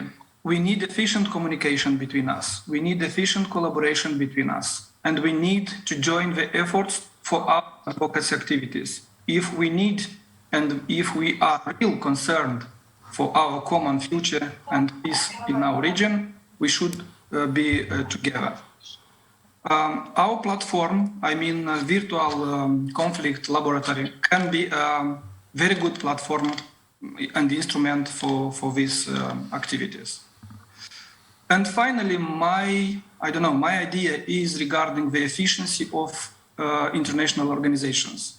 We see how inefficient are today OSCE, especially, but also United Nations. But also, if we speak about this, for example, decisions of the European Court, also we need to reform and deep reforms and serious reforms in this or for these international institutions. This is our duty, in my opinion, because all our countries are members and all our countries are contributors to these international organizations. Let's do together efforts in this direction. Thank you. Дякую, Іоне. Thank you, Iona. We are making common work, and we are happy that you in Moldova support many processes which we are doing here in Ukraine. You are communicating, and that you are doing the work which will influence Moldova very much. I would like to give the floor to Mr. Lasha Tugushi, Foundation Liberal Academy of Tbilisi.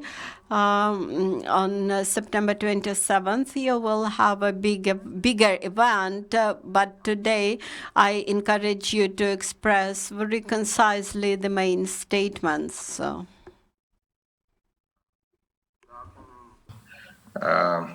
Thank you very much for invitation and to opportunities to talk with you, to discuss with you. First of all, I would like to express my full solidarity with Ukrainian people in this tough time. We are well aware that with the war in Ukraine, Russia, President Putin has accelerated the collapse of the last great empire on the European continent. We understand very well what Russia occupation means. Hundreds of thousands of displaced people, violence against civilians, murder, destruction, everything. After the collapse of the Soviet Union, we went through several wars. Georgia. With Russia, I'm pretty sure that if there was more empathy and an appropriate reaction to the Russian aggression in Georgia, perhaps it would have stopped earlier and would not have committed the inhuman actions of the incredible scale that we currently observe in Ukraine. Hereby, I would also like to bring your attention to a number of challenges faced by Georgia, which become particularly acute in the recent period. The first concerns the issue of European integration. It will be a big blow, I'd like to emphasize, big blow for Georgia if it does not get the EU candidacy, which has already been granted to Ukraine and Moldova, and I'd like to congratulate my colleagues and friends from Ukraine and Moldova, of course. Hence, Georgia must carry out reforms and fulfill the 12-point homework assigned by the European Commission, even despite serious internal challenges. The second concerns security. I am convinced of the defeat of Russia in this unjust war that will ultimately lead to serious risks in the Caucasus from the emergence of different balances of power related to the weakening of exclusion of Russian military forces. We are also witnessing a serious military escalation between Azerbaijan and Armenia, which has great potential for next escalation, unfortunately. It's important that the vacuum caused by the failure of Russia naturally, wherever possible, is filled by the West. It's very important. And not by the pro-Russian or anti-Western forces, but by fundamentalist ones. This third is directly related to Georgia, which is also facing a serious challenge related to the presence of Russian occupation forces on its territory. Just 40 kilometers away from Tbilisi, as well as the exclusion of the remnants of defeated Russian from its territory. One more issue I'd like to emphasize also: energy security. I've recently listened from the colleagues a couple ideas. I'd like to say that unfortunately, a couple years ago, Brussels abandoned, I think, very interesting ideas, which means deliver from the gas from the Turkmenistan, Kazakhstan, through Caspian Sea, through Azerbaijan, Georgia, directly to the Romania. I think it was, and they prepared the time Russian gas, and it was a mistake. I think we need restore kind of ideas, because it's very important to supply gas beyond the Russia, and I hope we can come back and that kind of very productive and very fruitful ideas. Furthermore, what about security? The quasi-regimes of the North Caucasus, which are already a sample of ethno-religious totalitarian rule, also require serious consideration. Is it a worrying question what developments where we will get in the region bordering north bordering Georgia? This issue requires serious preparation. Therefore, it's important for Georgia to be democratic, stable, and integrated in the West, thus having a place under security umbrella. History has given us a common aggressive neighbor with Ukraine, Moldova, and Georgia, and we have a similar fate. Today, Ukraine is fighting, I'd like to emphasize, fighting for its freedom and for everyone's freedom. And I wish them victory and peace. Slava Ukraini! Героям слава. Дякуємо дуже. І у нас залишилося Thank you very much. And we have now, last but not least, speaker who had to be provided with the floor a bit earlier. We have Ms. Ivana Klympush-Tsintsadze, Member of Parliament of Verkhovna Rada of Ukraine of the 9th Convocation, the Chair of the Committee of the Verkhovna Rada of Ukraine on Ukraine's integration into the EU. Ms. Ivana, we have been discussing on the war in Ukraine, in the informational energy and migration issues. You have broad experience and cooperation with the EU. What would your recommendations at what dimensions to look and what new opportunities could be built up for Ukraine for the future?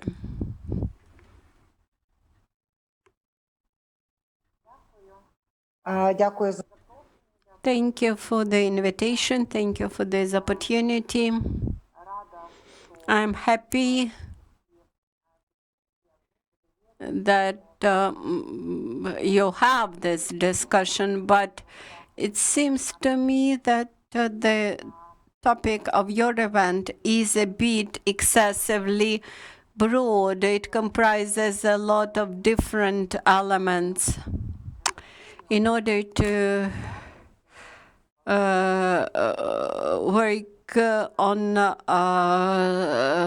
the dimensions more productively, we have to discuss the terminology. What do we mean under security?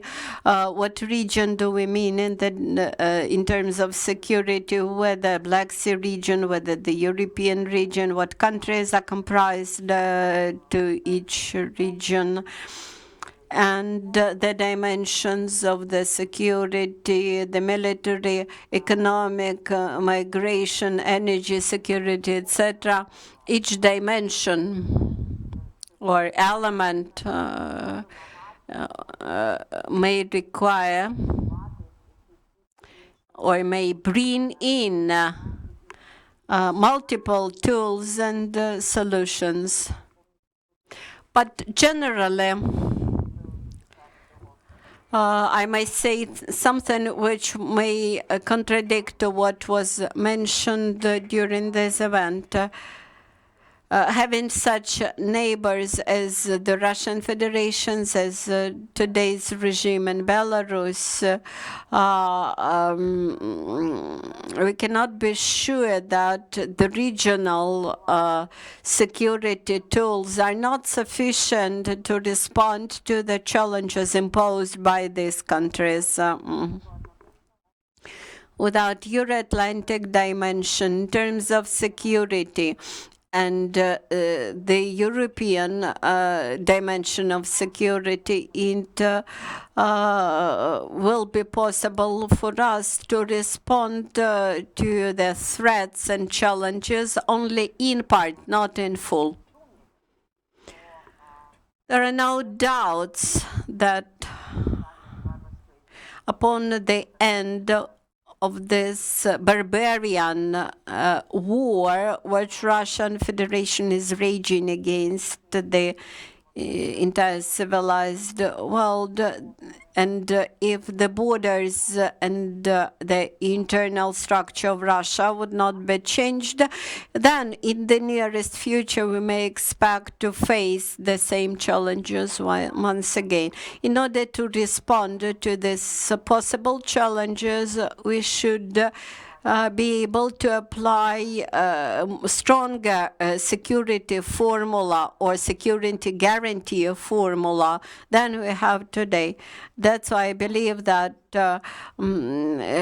as to the Euro-Atlantic Union, neither Ukraine nor Georgia have no ways to act at the regional security level. Of course, we have good relations or may gain additional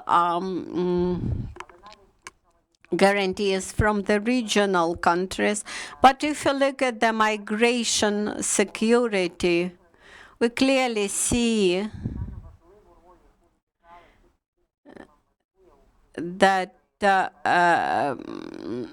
role of neighboring countries at the moment of that strong migration waves started at the moment of the war outbreak was extremely important.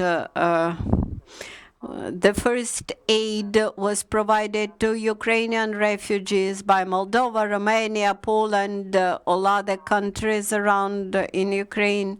But at the same time, that was in close collaboration with the United Europe, because special EU directive on migrants allowed to help to the millions of Ukrainian migrants. That's why, moreover, I believe to the over regional response to the challenges that we discussed today. I agree with those our speakers who mentioned the need to reformat, to reshape the international institutions which demonstrated their incapability to respond to the challenges. This includes the United Nations and like a big global organization or big regional formations as the Council of Europe and OSCE, OSCE.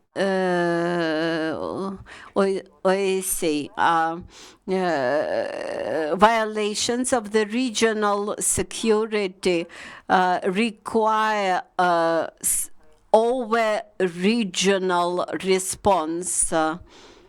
That's why strengthening of bilateral ties and regional ties could be efficient only in case of having higher level of support in response for the security issues.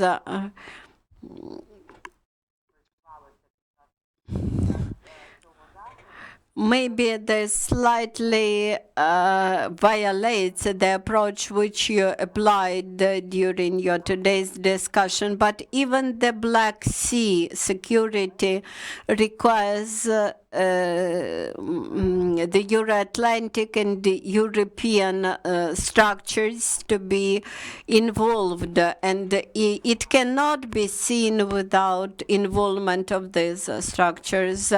Perhaps my intervention may sound a bit provoking, but I believe that only with this addition, the regional instruments may give us the feeling of security in the future. Thank you.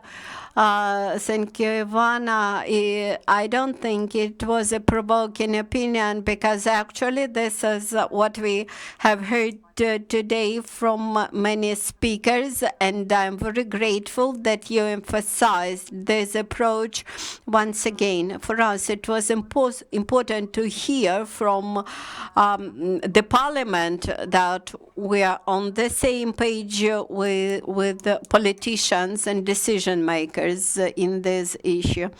And now I have the final question to all the speakers.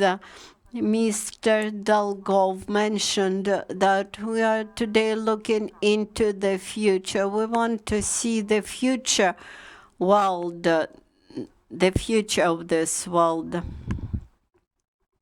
Each of you have important elements on which you have been working today. Now, to wrap up, I encourage you to formulate very briefly what steps should be made either by Ukraine or by your own country to be made to come to this world of innovations, democratic institutions, and peace. Mr. Mereshko, you will be the first to speak. Having heard your question, I hoped that I would be the last to answer, but nevertheless, I would formulate it as follows. To achieve credibility in today's politics, you need to take clear and coherent position stating that you stand for democracy, and we introduce the approach that we manifest our political course very clearly. In order to be supported by democratic countries, we have to be supportive to other democracies. Here, I definitely mean Taiwan, for example. Ms. Savannah, are you still with us? Would you add a couple of words? What steps could be done by Ukraine? Or you're committed, to say more specifically, to build up new vision of the world? Thinking about today, in our today's position, I believe that Ukraine is carrying out crucially important function to guarantee the security of Europe and the world in general. Because we are fighting at the front line, and without our victory, this will be the tragedy for the entire world. In my opinion, we have to find and hope that our partners would not get tired and would not be scared to escalate the situation with delivery of new, stronger arms to Ukraine. And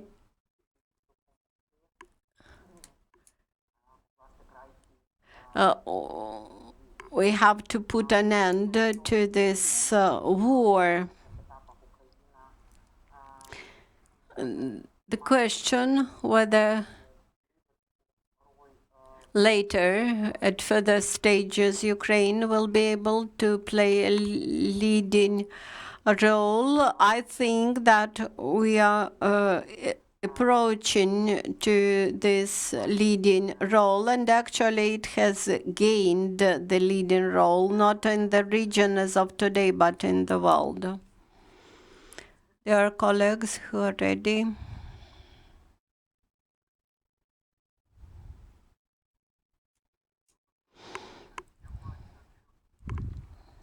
Looking into the future of the global energy sector and at Georgia, Ukraine, Moldova as the future, in the future energy sector, this will be carbon-free energy. In order to reach this carbon-free stage, you have to invest more into energy efficiency, energy technologies, etc. This is number one. And number two, we have to secure the energy aspect. That is, developing the energy sector, you should be 100% sure that it is made safe from any military attacks with missiles, for example. That is, both Ukraine, Moldova, and Georgia have to become not only the EU members, but the NATO members, which will allow the countries to move along this carbon-free pathway and to implement good achievements in this area.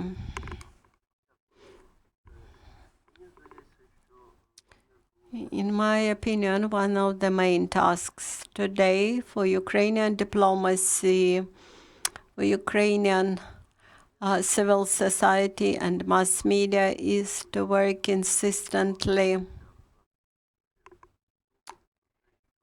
in convincing our partners that we have to provide irrevocable punishment for the aggressors, that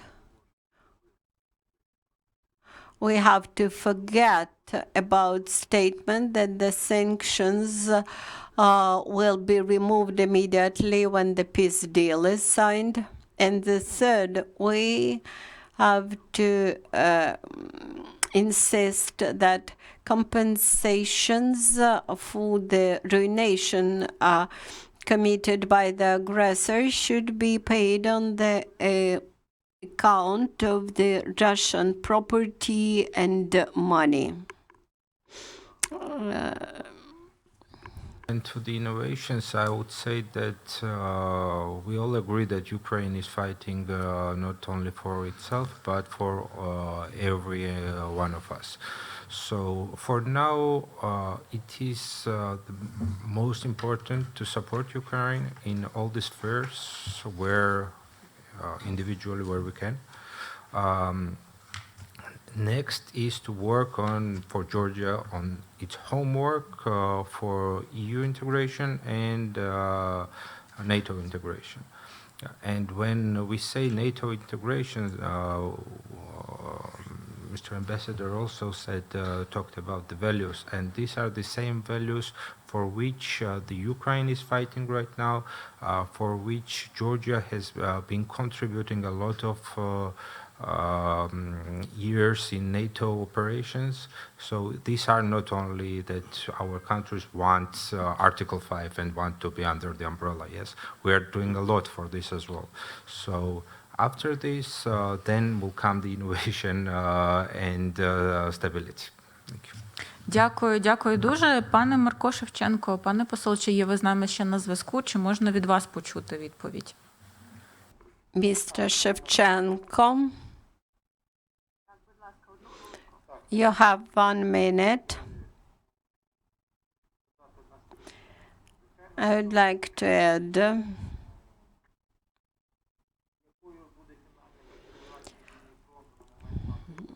of course the frontliners of the moment the victory is gained will determine the configuration of the democratic border in Europe. The next step will be to resolve the frozen conflicts in Moldova, Georgia, and other countries along the perimeter of Russian Federation as of today. And the final configuration of the front line of the Ukrainian-Russian border will decide how these frozen conflicts will be resolved. Of course, each country individually will decide how to involve the international community and how to resolve those conflicts, but nevertheless, much will depend on Ukraine. As for Moldova, the way how the Transnistria conflict could be resolved this work should start today.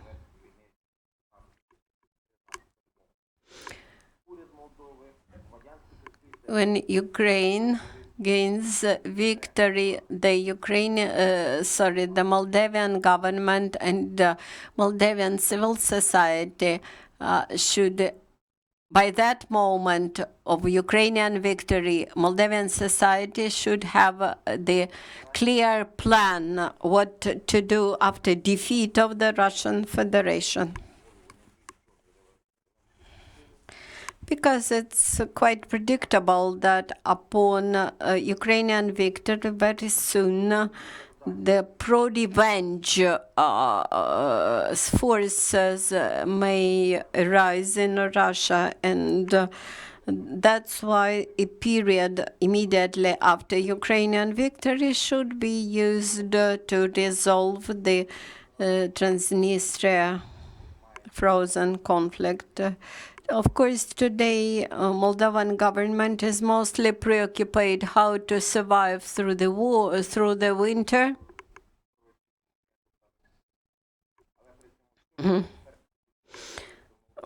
But at the same time, the expert community in Moldova have to look carefully how to resolve the Transnistria problem in the middle term or long-term problem. Unfortunately, what I see in Moldova now, that the political parties are keen to remain the Transnistria problem at the peripheral of political attention, while to put in the center of attention other issues. That is, Moldova should think not about consumption of security, but how to contribute to the all European security. And this actually means to resolve the problems of Transnistria. We have understood that security could be at the regional level, informational, migrational, energy, but without overall security, this is not possible. I also believe that the incoming years will be the years of the rule of force. The international organizations went bankrupt, the UN, OSCE, etc. During this period of the rule of force, each country will seek for the solution in military strength. For Ukraine, it has become clear now. For neutral Moldova, the only solution might be Ukraine as a NATO member. But I believe that sooner or later Moldova would become to the same decision to become a NATO member without this umbrella of coming into agreement with the nuclear states like the United States or the UK. They won't have any guarantees for security, and the Black Sea should become the sea for navigation, not the internal lake of Russia. That is what my colleagues said. But in order to do this, Ukraine should have the right to produce the average range and long range missiles. Russia has quit the agreement on average range weapon treaty, and not only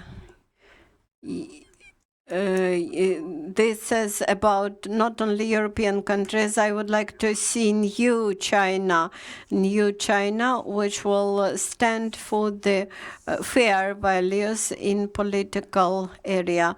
Russia is a criminal, and the border between NATO and Russia should be along the Ukrainian border. Thank you, dear speakers, for sharing your views and exchanging your views. Of course, this was just the beginning. Within 2 hours, it was not possible to cover all the issues.